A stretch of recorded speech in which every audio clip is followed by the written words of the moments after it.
Ever since Mahindra first announced that they're going to be coming out with a 5-door version of the Thar, it's something I knew I wanted to get my hands on and something that I wanted to bring back home. Well, the Thar ROXX is just that product. Now, for those of you who don't know me, and I've said this multiple times on the channel, I do live in Kodaikanal and I do have a farm at the foothills of Kodaikanal. So apart from being an automotive journalist, the other thing that I do is a lot of farming. And for me, having a vehicle that's rugged, that can live up to the brutality of driving around on farm roads, dealing with the rough stuff, yet serve the purpose of being the ultimate lifestyle vehicle for me, where I can take family out, drive them around, go out to a 5-star hotel and enjoy a nice meal, is all something that I wanted in one fine package. Now I do have the Thar 3-door, and till date it has served the purpose really well. It's something that I adore, something that I love. I love the fact that it is just such a brute of a machine, but it's still more on the off-roader side of things. With the ROXX, what you get is a lifestyle product. It's something that's ushered in that ruggedness, that appeal of the Thar, yet it gives you the practicality and the sophistication that you're looking at from a nice SUV. So in this video, I just want to tell you that, I do live this great lifestyle out here. It's nice, wide open. I've got a mountain road to drive on, brilliant highways to cruise on, and there is a lot of running around that I do. So for me, a diesel makes a lot of sense. It's something that I really enjoy in the sense of the way that it delivers all that power. And the ROXX has again lived up to that standard. I think the 2.2 mil in here with that 150 plus bhp, 330 newton meters of torque, it's all something that adds up to a brilliant amount of driving. But what has really amazed me about the ROXX is the ride quality. Now, when we were told that the suspension is completely revised and the chassis is brand new, this is the 4th generation one, M Glide is what Mahindra is calling it.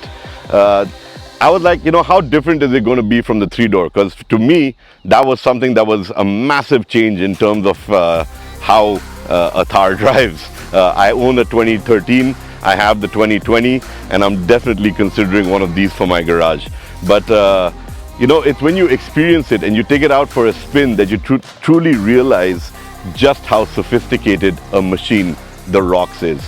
Apart from the Thar name, I think there's no similarities with what everybody's comparing it with in terms of the 3-door, because this is more than just an extended version of that vehicle. We're talking, like I said, an all-new platform. We're talking about all-new suspension. It gets the Penta Link with the Watts Link at the rear. You've got brilliant interiors. I think the space allocation has been done really well. You got a host of serious features on board. Stuff that I really like. Well, it starts with something simple. It's the remote fuel lid release. That's something I missed, and with my 3-door, I have to constantly give the key to the attendant. Over here, it's just a simple push of a button and I'm very sorted. So for me, that is one level of practicality that I found was really great with the 5-door. The second thing for me was definitely the fact that I get a usable glove box, because that's again something that I missed in the 3-door.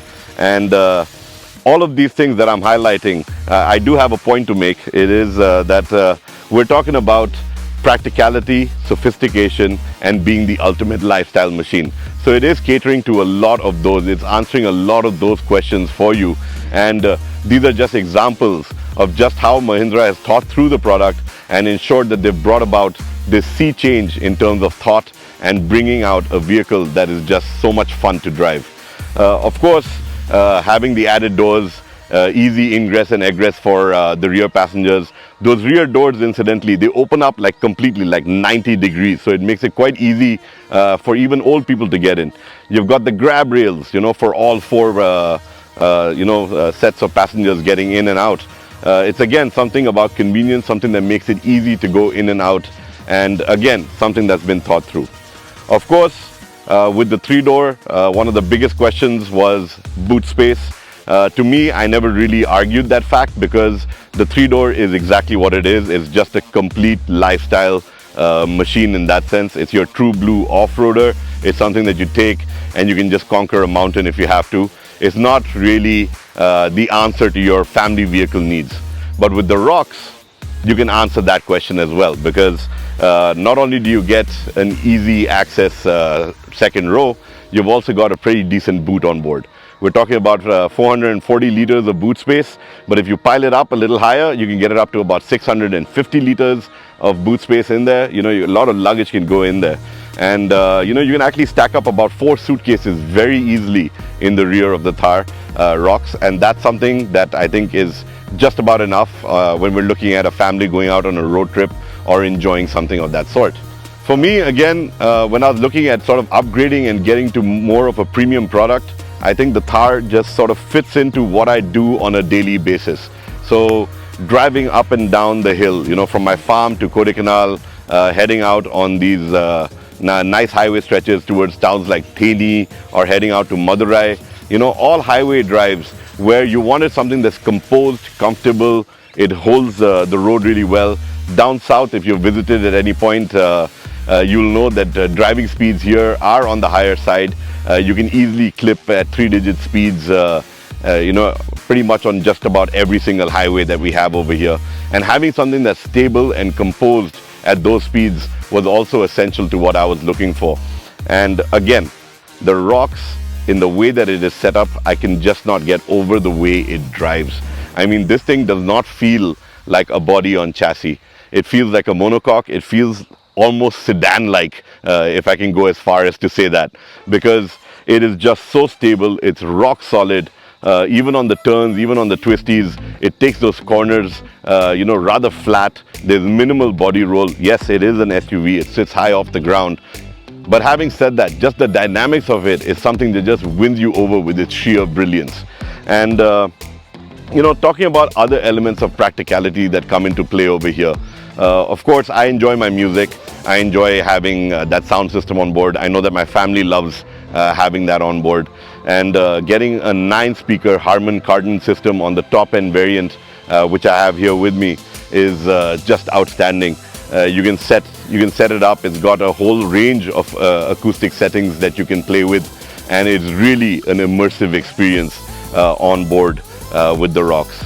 But talking about elements about lifestyle, or you know, just small quirks that just put a smile on your face, is the fact that you get a 1-year subscription of Alexa with the Thar rocks, and with that you can just ask the car to play you know, a playlist, play your favorite songs. And you can also give it voice commands to open up the sunroof and a host of other features. So it's pretty neat. You can talk to your Thar. I mean, I didn't see that coming, but it's there, and it's something that you can definitely enjoy with the rocks.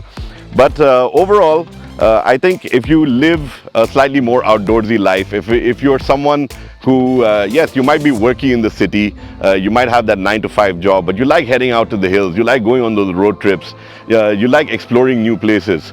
The Thar Rocks is just a vehicle that just makes so much sense for all of that, you know. It sort of packs in everything that you're looking for. You get the ruggedness, you get the capability, you get the performance, you get the comfort, you get the practicality, you get the creature comforts. Mahindra has really not left a lot off the list when it comes to this product. And you know, I have looked at other vehicles in a similar segment, and you always sort of wonder, you know, I wish it had this, I wish it had that. I think with the Thar, they've sort of answered 99% of those questions. Add to that, you can always go in for the 4x4 model, which gives you that enhanced capability to go off-roading.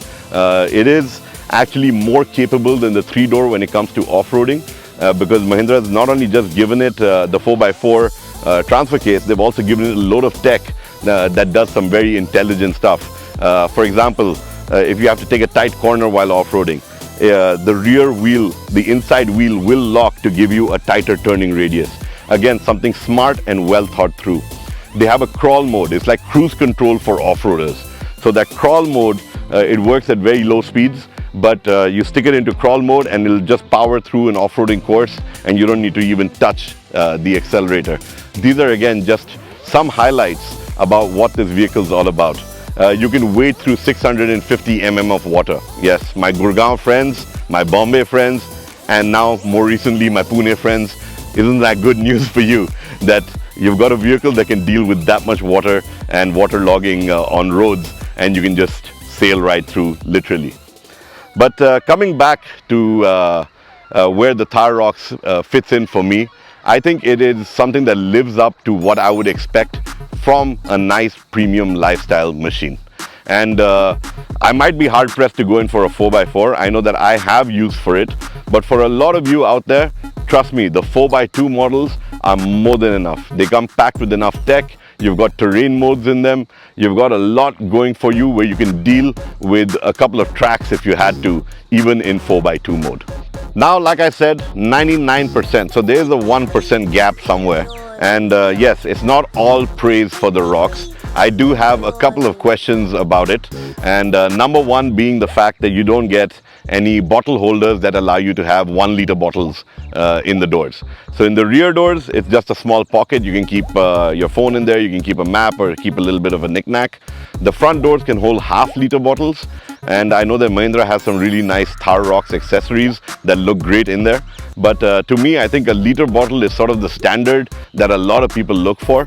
And it would have been nice to have had that on board. And as for the second bit, which I miss rather, it's not really something that's a negative, but on the 3-door, they had this beautiful Thar written across the front over here. And even on all the wheels, you had this nice little bit fixed in there that said Thar. And I think that that little attention to detail was something that I really loved about the 3-door. And I wish that these little elements had also carried over to the 5-door. But overall, you've got a vehicle that's poised, composed, brilliant to drive. I love being in the driver's seat. I've really been hogging it actually. I've not let anybody from my team drive the vehicle just yet. And it is just such a blast. NVH levels are low, the ride quality, the ride comfort, everything that we're talking about over here is something that is just outstanding. If you do have any further questions about the Thar ROX, I do have it on my hands for a couple more days. So feel free to write in, and if I do get enough questions, I'll make a video about that too, answering all the questions that customers and potential customers like yourself have.